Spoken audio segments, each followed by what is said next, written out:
Just kept coming back to games and hanging out, and I ran into Matt and Josh, and Matt was like, "You ought to just come back and do this." And I kept thinking about it, and then Josh said, "Well, let me look into that."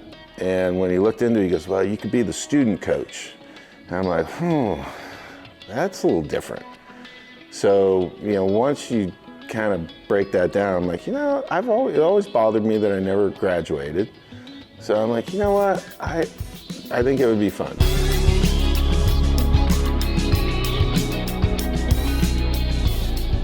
What made you want to join the staff this year as a volunteer coach? Well, I've done it for 3 years, and then just the rules-wise, I wasn't going to fit in. I graduated, so I couldn't be the student coach. Matt was already the volunteer, and then Matt was going to take a job and then didn't take a job, so there was kind of a spot there. And had a conversation with Josh about it and kind of rejoining. So I missed the fall, but it's fun. I enjoyed doing this, and the kids are great. I like the staff, and obviously I just have a fondness for the school that this is just the place I feel I need to be. Fondness for the school. You played here back 86 to 88. How would you describe your career as a player here at Oklahoma State? Well, it was good. I mean, the team had been very successful before I got here. And, when I came in, it was really an older group of guys that were here. So, I think that leadership kind of helps your experience through it. And then that's the weird part of it, is when you're on a team when, you go from the youngest guy to kind of being the older guy. And it happens very quickly in college because it's only a couple of years and you're kind of like the veteran of the team, where really in the major leagues it's probably 5-6 years before you kind of get into that space. But I thought our older guys when I got here were very good at kind of just getting you up to speed on what's expected, how you act, and our staff was great. Gary Ward was just a baseball guy and learned a lot. Which helped me kind of throughout my career. First of all, the difficulty is to define what the hitting stroke is. It's very critical to that. And you might throw out 10 or 12 different definitions, but primarily, hitting is the sequential unlocking of body parts to maximize bat speed at the point of contact. Now, that sounds a little Originally bit from California, times, why did you end up coming to Oklahoma State? They were giving me a scholarship. That's the only scholarship I got. So it was pretty simple. I could have walked on at some other places, and this kind of came out of the blue. And I know it's a long ways away, but when you really look at it, if you're going to challenge yourself, this program had been to the World Series like 5 times in a row. So it just fit. Like coming back on a recruiting trip, you get here, and it's very much like the place where I grew up in. It's very agricultural, and you're outside. There's a lot of land, free space. So it kind of fit for me, of feeling a little bit like home of the surroundings. How many times had you been to Oklahoma State before your official visit, or the state of Oklahoma, I'll say? Once. My grandmother grew up in Arkansas, and we had relatives that lived kind of at the corner, like the 3 corners, and we had visited them. And I think that was the only time I'd been here before my recruiting trip. A couple of freshmen showed up in Robin Ventura and Monty Ferris. Ventura broke in Cavilla's single-season batting mark by hitting .469. Ventura was not only named an All-America, he was the college freshman of the year. You still hold the Cowboy record for hits with 329, runs with 300, plus you rank second in doubles with 71, 68 home runs, total bases 608, RBIs 302 slugging and you're also second in the slugging percentage. That's a lot of records, or second on the record list for Oklahoma State. A lot of seconds? Well, no, Pete has a lot of firsts. But you have the first for hits and runs, so you're still at the top of the leaderboard. Top 3 in the leaderboard. I'll take that. We'll give it to you. I mean, and it's been a little bit since you've played. It's been a long time. How much longer do you think those records will hold up?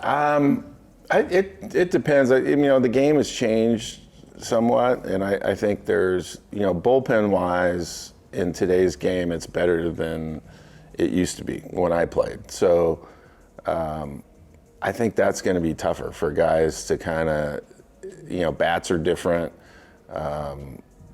I don't know, stadiums they're all kind of the same, but there's just differences, and I think it's going to be harder. Just it's kind of like in the major leagues. It's a little bit harder because everything's a little more specialized, and there's more talent throughout the pitching staff than probably there used to be. Do you want them to be broken? But yeah, somebody here, if I have something, I don't want somebody from another school to do it. These are Oklahoma State records, yeah. Yeah, exactly. So yeah, I think it would be great, to have somebody here that can do that. I wouldn't care. It's not going to help me anymore. I think it would help somebody if they did something like that to kind of live out what they want to do with their life. I think it would really help them. You said Oklahoma State was the only place to offer you a scholarship. However, you also here became a 3-time All-American. You're also in the National College Hall of Fame, won a Golden Spikes Award and a Dick Hauser Trophy. What do you think that says about your career and your playing style, and if you should have maybe gotten more offers? I ended up where I was supposed to end up, the way I really look at it, because now having done this, it is very hard to kind of look at a kid and say, they're going to do this. I didn't have any idea I would do that either. So, at the time, I was 170 pounds coming out of high school. You get hit, but they don't know exactly what you're going to do. And so by the time you finish your freshman year and you go through your fall, and now you're lifting weights at a different rate than you did back then. I mean, there was no club baseball, there weren't workout facilities that you went to or places that they specialize in that. You were just, you play basketball when it's basketball season, baseball when it's baseball season. And so that part, my maturity kind of happened in the middle of that. And that, nobody can really predict that. And I think I just ended up where I was supposed to end up. When did you realize that you could have a legitimate future in this sport? Ooh, I don't think maybe my junior year, but your freshman year, I can hardly remember my freshman year because it was just a whirlwind of you're not playing. I didn't play really at all the first 2 weeks, and then he threw me in there, and it just happened kind of fast, and I didn't really think about it. I remember, back then there was no internet or anything like that, so scores were kind of in the paper or, a phone call, and you tell your family about it. But I remember my brother thinking, do you even know what you're doing right now? And I'm like, yeah, not really. He goes, good, don't think about it. Because if you think about it, it's just gonna, kind of put more pressure on you. And so I just kind of took that to heart. Like, I'm not gonna think about, anything till the end of the year. And even coming back my next year, then you have to kind of prove it again. So I just really kept it simple that way. And I think my junior year was more of like, there's a pretty good chance. And I think you hear from the coaches, yeah, you could get drafted or, something like that. But, going out of high school, I wasn't expecting any of it. What was your mindset when you were in the middle of the 58-game hit streak? The hit streak, again, it's hard. I don't know if it's hard to explain to people, but when I didn't even know I was having a hitting streak until about 33 games. And then somebody told, our Jack Carnifex told me about it. And I'm like, okay, well, what am I supposed to do with that? And after that, it became harder just because now it's in your head, like, oh, I've got to get a hit. Where before you're always trying to get a hit, but there's some level in there of, I have to get a hit instead of just, hitting's more about your goal is I'm going to strike it hard every time. That's what I want to do. I want to try and hit a ball hard. You can't steer it once you hit it, so really it kind of happens at home plate, where this seemed too far out there of like you're trying to see it through, land and get on base. And again, there was no internet, not a lot of media calls or anything like that. So I didn't really have to worry about any of that stuff. So a lot of it kind of came back to, well, why would I change what I've already been doing? It's like the guy that goes, 3 for 3, and then, or he's getting ready to hit for the cycle and he's missing a homer, and now he's going to try and hit a homer, and you're like, that just seems dumb to me. So I just kind of kept it with the same idea of like, I'm trying to get a hit anyway, so why worry about it?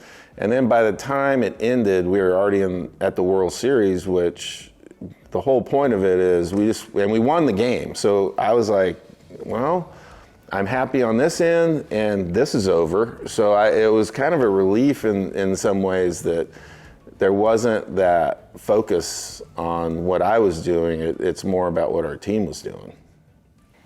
What was it like living in Stillwater in the 80s? It was great. A lot of things have built up now, but it was such a small place. You kind of just saw everybody all the time. And I know now with, online classes and things like that, I don't know if they see each other as much, but, at that time, golf was really good. EJ won the individual championship.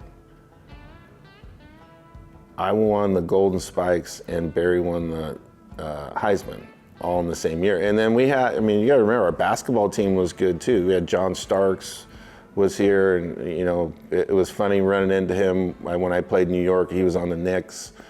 We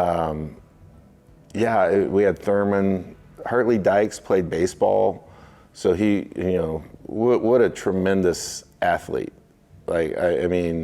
He was a great basketball player too. I think they had a scrimmage. We watched a scrimmage one time. He scored like 42 points, and they were playing against the basketball team. So we had these incredible, Scott Verplank won the Western Open.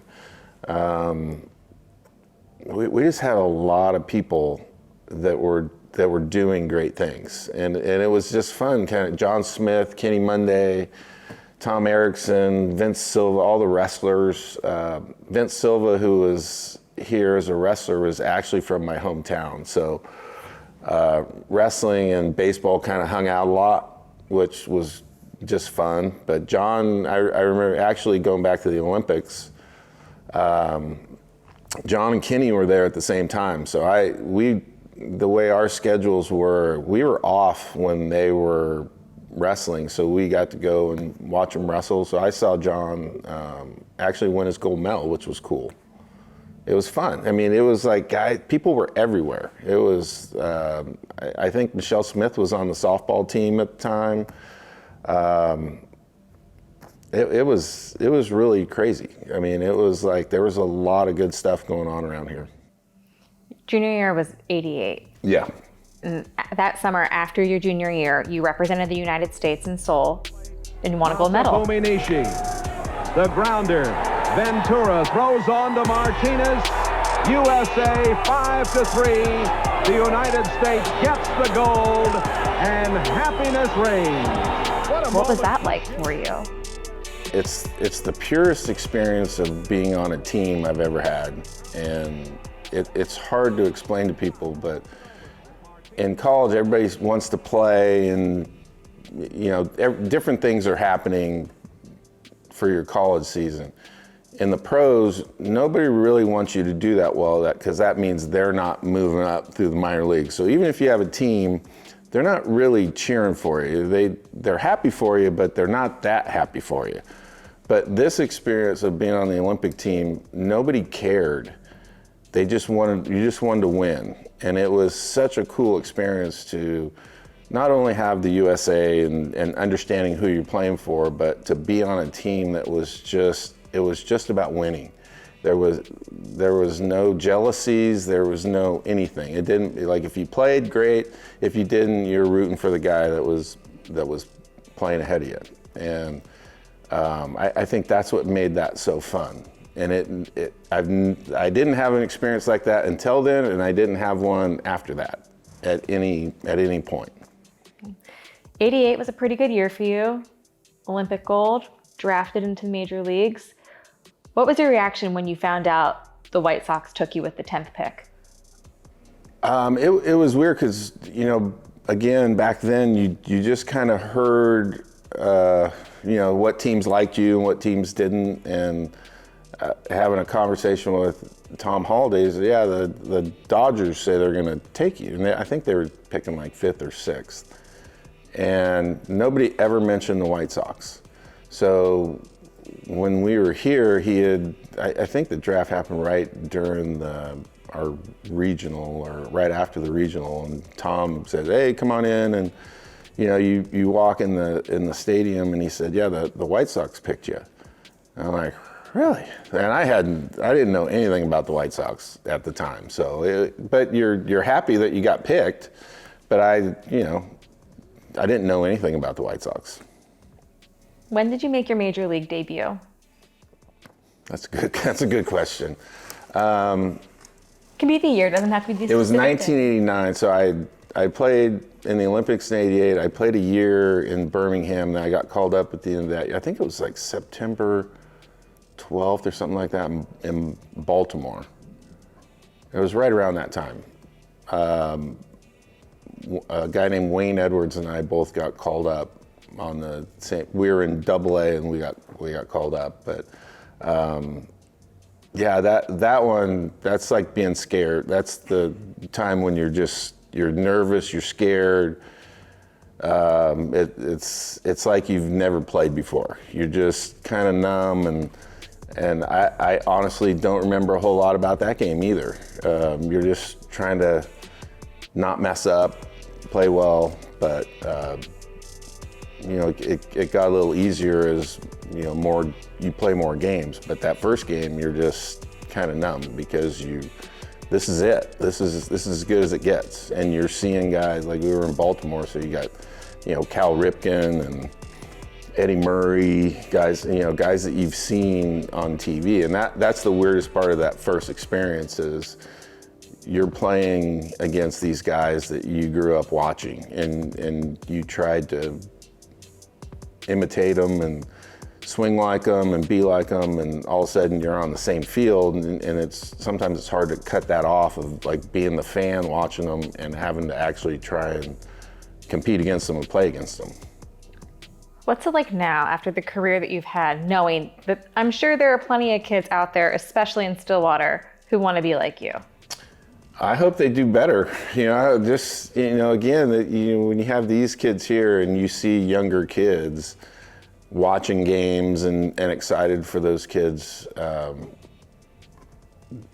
just root for them and want to be like them. That's the fun part. I mean, I can remember, Josh and Matt were those kids when I was here, and I know Josh ended up switch hitting because I hit left-handed, so he learned how to hit. I can remember him, in the cages or on the field. He was always hitting left-handed, and you're like, I thought he was right-handed, and you didn't really think about it too much. But I think for most of the kids around here, I'm old enough where most of that stuff's almost black and white at this point, so kids aren't really going to see that. But I do like when Little League teams come out and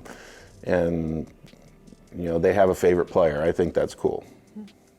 Played 16 seasons in the majors, 2-time All-Star, 6 Gold Glove awards. Why do you think you were able to have such a successful major league career?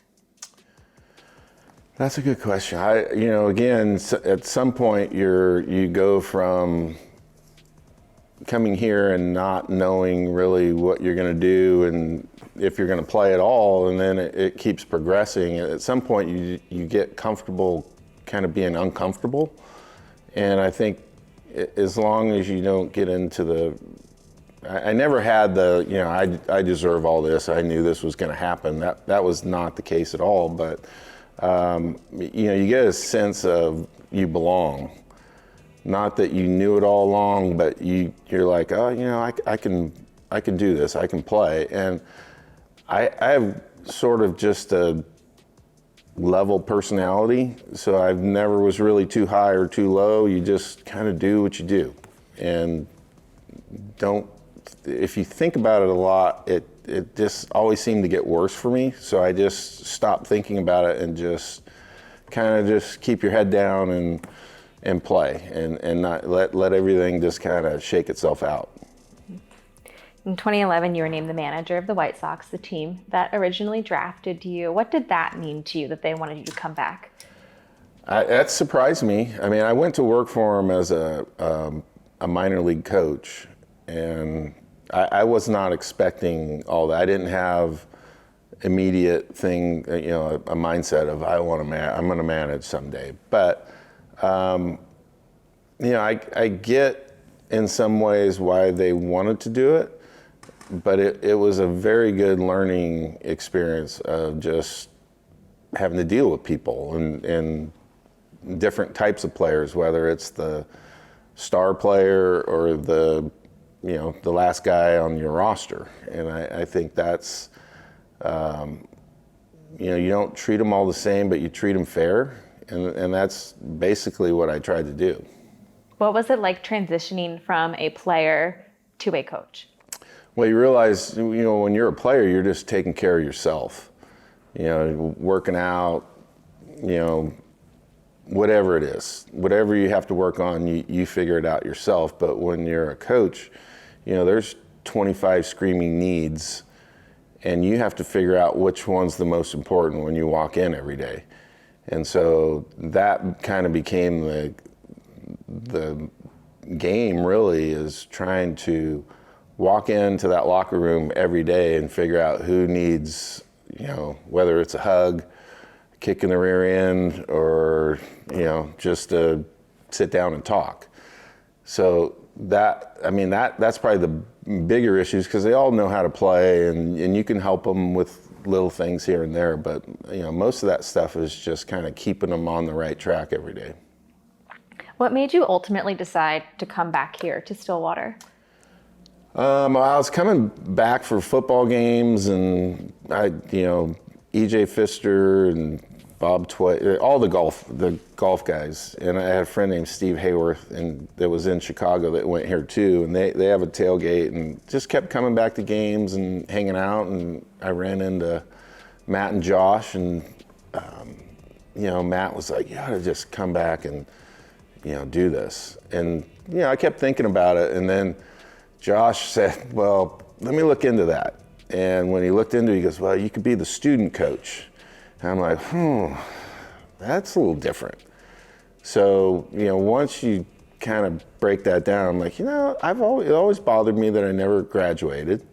So I'm like, you know what? I think it would be fun. So that kind of became the start of it. And then once you're here, it's the work. This is, in a weird way, this is the business. This is what I've done. I'm not really that great at all the other stuff, but I do understand this and how to coach, and I've coached all kinds of levels and different sports and things like that. So that part didn't scare me, but it was the place and the opportunity all at the same time just kind of fell together. How challenging was it to be a student coach after all these years away from college? Again, that comes into, these kids take care of themselves.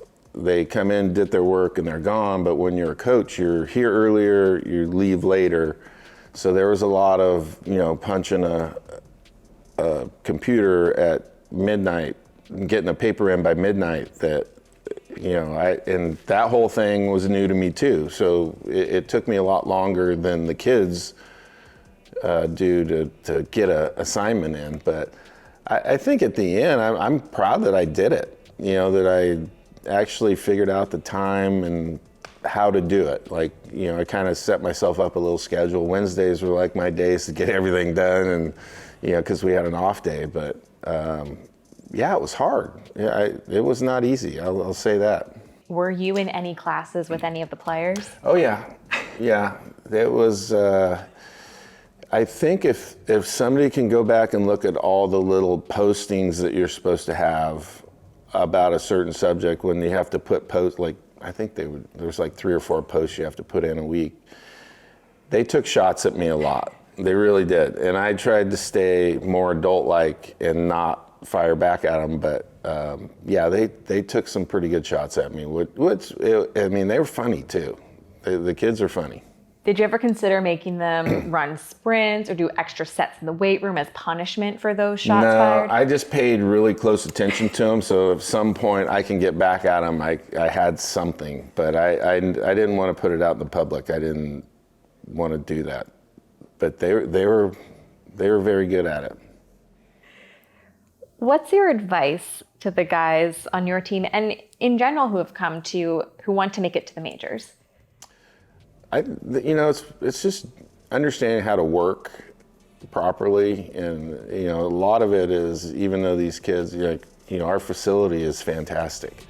They can go into these cages almost whenever they want, but I think when I first got here and we moved into here, there's so much opportunity for them to practice, but to tell them you need to practice properly. It doesn't matter if you spend 3 hours in there. If you're doing it wrong, you're only learning the wrong way to do it, and it's going to end up on the field. So I would rather them do 5 minutes the right way than 3 hours the wrong way. So for them, it's how to understand how to practice right, whether it's hitting in the cage, taking ground balls, all that stuff. I don't care how long you're in there if you do it right. But they're like, oh, I'm like a cage rat. I'm always in here. I said, I'll let you know when you're working hard and when you're doing it right. But just because you're in there for 3 hours doesn't mean you're doing it right. It doesn't impress me that much. But if you're doing it right, you could do it for 5-10 minutes, and that would be great. So I think that's kind of the stuff that Matt and I have a little, and Jordy, now that Jordy's here, we have a little more experience with that kind of stuff that we noticed when we made it up that made a big difference. Ball 1 to Robin Ventura.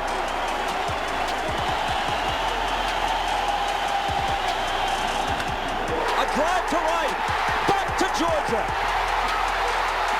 Gone, a grand slam.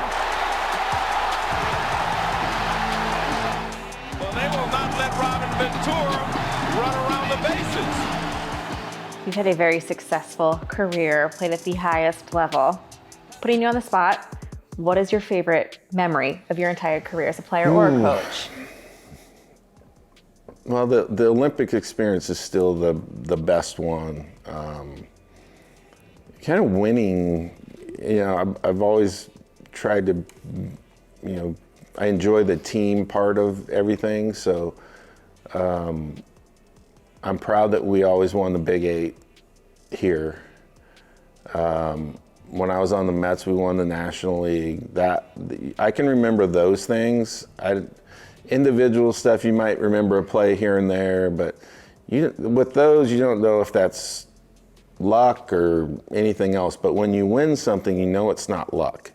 There's a lot of work that went into it, and that's the cool stuff. You mentioned coming back to Stillwater for tailgates and football games.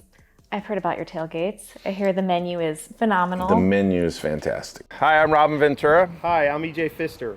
He's a college baseball Hall of Famer. And he is a 1988 individual champion for Cowboy Golf. And we are grilling.